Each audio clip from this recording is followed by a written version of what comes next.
करते हैं board paper 2023 से क्वेश्चन नंबर 35 का बी पार्ट। तो इस बी पार्ट के अंदर कह रहा है if a line is drawn parallel to one side of a triangle to intersect the other two sides in distinct points then prove that the other two sides are divided in the same ratio.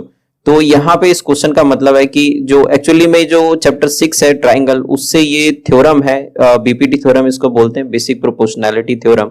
और ये बहुत ही important होता है, सिर्फ 2023 board paper के लिए नहीं, किसी भी ईयर में ये हमेशा ही इंपॉर्टेंट रहा है। तो इस साल के लिए भी ये जरूरी इंपॉर्टेंट होगा, तो इसको आपको जरूर करना है। और मैं चाहूंगा इस क्वेश्चन को सॉल्व करने से पहले मेरे चैनल को सब्सक्राइब कर ले, जिससे कि इस तरीके का जो वीडियो है लाने का ये मोटिवेशन मुझे मिलता रहे।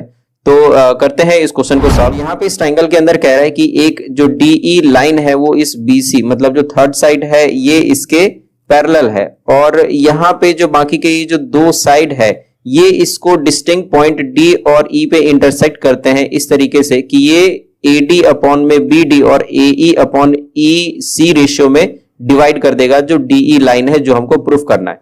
तो वही चीज यहां पर मैंने लिखा है कि ABC के अंदर DE और BC पैरेलल दिया हुआ है, और हमको प्रूफ करना है कि ये जो पैरेलल लाइन है ये इस दोनों बाकी बचे हुए साइड को ये इस रेशियो में डिवाइड करता है। कंस्ट्रक्शन के लिए हम क्या करेंगे, यहाँ पे जो EM है ये परपेंडिकुलर डालेंगे AB के ऊपर, और जो DN है ये परपेंडिकुलर डालेंगे AC के ऊपर। तो वही चीज हमें यहां पर लिखना पड़ेगा कि draw EM perpendicular to AD and DN perpendicular to AE। और हमें यहाँ पे इस नीचे जहां पे ये BE और CD है पैरेलल लाइन के साथ में जो ये जुड़े हुए हैं, जैसे मैंने यहाँ पे बना रखा है, तो इसी चीज को हम यहाँ पर लिखेंगे क्योंकि ये तो मैंने कंस्ट्रक्शन में जोड़ा है। तो ज्वाइन BE एंड CD, तो ये हो गया हमारा कंस्ट्रक्शन। अब इसको हम प्रूफ कैसे करेंगे, तो प्रूफ सबसे पहले हमें क्या करना है, यहाँ पे ये दो ट्राइंगल ले लेना है ADE और BDE, ADE और BDE। तो ADE और BDE ये दोनों एक AB के ऊपर, जो ये AB है ये इनका बेस है, और इसी के ऊपर ये दोनों ट्राइंगल आ रहे हैं, और ये चीज आपको भी देख के और फिर लिखना है। तो in triangle ADE and triangle BDE, तो इस ट्राइंगल के अंदर जो एरिया ऑफ ADE होगा, जो ट्राइंगल AD है इसका एरिया, और जो ट्राइंगल BDE है इसका एरिया, इसका जो रेशियो होगा, तो ये हम किस तरीके से लिखेंगे, हाफ। और जो ADE है ADE, तो इसका जो बेस होगा वो AD हो जाएगा, तो यहां पर AD, और फिर उसके बाद में जो EM है ये इसका परपेंडिकुलर हो जाएगा, तो मल्टीप्लाई में जो EM है ये इसका परपेंडिकुलर हो गया। और इसी तरीके से हम नीचे भी लिख सकते हैं BDE का एरिया। तो अगर हम BDE का एरिया लिखेंगे तो इसमें जो ये बेस है BD ये हो जाएगा बेस BD, और जो इसका हाइट है वो EM ही हो जाएगा। तो कहीं अगर आपको ये लग रहा होगा कि ADE, जैसे कि हमने यहाँ पे कंस्ट्रक्शन में डाल रखा है EM परपेंडिकुलर AD, जो EM है AD के ऊपर परपेंडिकुलर है, और हम अगर जब BD ले रहे हैं तो हम EM क्यों ले रहे हैं, तो क्योंकि ये जो AD है, क्योंकि ये पूरा ही ट्राइंगल है, AB जो है ये पूरा ट्राइंगल का एक साइड है और मतलब एक बेस है, और इसके ऊपर यही परपेंडिकुलर है। तो अगर हम इतना पार्ट लेंगे तो वो इस AB का ही पार्ट हो जाएगा BD। तो इसीलिए अगर ये AD का अगर ये परपेंडिकुलर है EM, तो ये BD का भी परपेंडिकुलर होगा, क्योंकि ये तो पूरा सीधे ही एक लाइन है, तो इसीलिए हम ये ले लेते हैं। तो EM से EM हम यहाँ पे कट कर सकते हैं, और हाफ से हाफ यहाँ पे कट कर सकते हैं।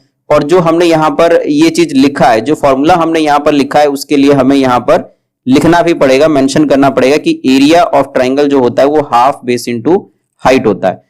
तो यहां पे जो अब बचेगा वो बच गया है AD अपॉन BD, तो AD अपॉन BD, और ये हमारा हो जाएगा इक्वेशन नंबर 1। और इसी तरीके से अगर हम इस AC की तरफ से देखें, साइड AC की तरफ से देखें, तो इस ट्राइंगल के अंदर मतलब यहां पे भी इस AC की तरफ से भी यहां पर ट्राइंगल ADE आ रहा है और DEC आ रहा है, तो दो ट्राइंगल इधर ही बना। तो in triangle ADE and triangle DEC। तो इस ट्राइंगल के अंदर भी अगर हम एरिया देखें तो एरिया हो जाएगा एरिया ऑफ ADE, जो हमने ट्राइंगल लिया है ये दोनों, अपॉन में area of triangle DEC is equal to half base into height. तो इसका बेस AE हो जाएगा और जो हाइट है ये हो जाएगा DA।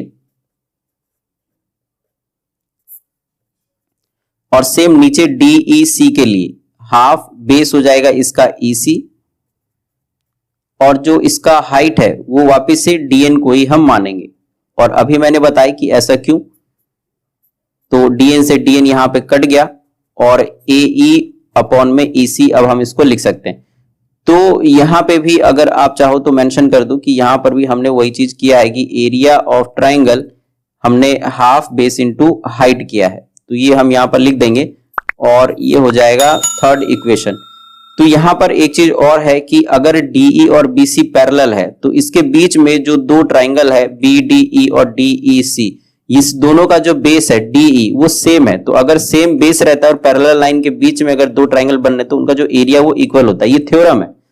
तो ये जो थ्योरम है मे बी कि आपने पिछले साल ये पढ़ा होगा ट्राइंगल के चैप्टर में, तो अगर आपको याद होगा तो आपने ये किया होगा, बट अगर याद नहीं है तो आप इस तरीके से समझ सकते हो कि अगर दो पैरेलल लाइन है इसके बीच में अगर दो ट्राइंगल अगर आता है तो उसका जो एरिया है वो इक्वल हो जाता है। और वही चीज हमें यहां पर लिखना है कि नाउ जो DE है ये पैरेलल है BC के, तो इसीलिए हम ये बोल सकते हैं कि जो एरिया ऑफ ट्राइंगल BDE है ये हो जाएगा एरिया ऑफ ट्राइंगल DEC के। और क्यों होगा तो इसके लिए हमें यहां पर रीजन दे देना है कि जो ये ट्राइंगल है दोनों triangles made on same base and between same parallel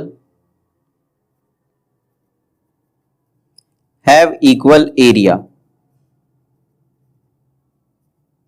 तो ये हमें इसके लिए रीजन देना है। तो ये हो गया हमारा, एक्चुअली में यहां पे 1 है, ये सेकंड इक्वेशन हमारा था और ये हो जाएगा, इसको हम थर्ड मान लेंगे। तो अगर हम from first second and third देखें, from first second and third देखें तो यहां पे जो हमारा एरिया है, तो यहां पे अगर हम देखें तो इसका जो रेशियो है ADE अपॉन BDE और इधर से AD अपॉन DEC, तो जिसमें ऊपर जो ADE है ADE, तो ये दोनों में ऊपर तो सेम है बट जो यहाँ पे नीचे है वो अलग अलग है। लेकिन इससे पता लग रहा है, जो थर्ड इक्वेशन, इससे पता लग रहा है कि नीचे का भी जो है वो सेम है, BDE और DEC ये दोनों भी इक्वली है। तो इसका जो रेशियो होगा मतलब AD अपॉन BD और AE अपॉन EC, तो ये दोनों भी क्या हो जाएगा, बराबर हो जाएगा। तो from first second and third हम ये बोल सकते हैं कि AD upon BD is equal to AE upon EC, और ये प्रूफ हो गया। तो इस तरीके से जो ये क्वेश्चन है, मतलब जो BPT थ्योरम है, एक्चुअली में जो 35 का जो B पार्ट है ये एक थ्योरम है जिसको हम BPT थ्योरम बोल रहे हैं। तो इस तरीके से जो BPT थ्योरम है ये हम प्रूफ कर लेंगे।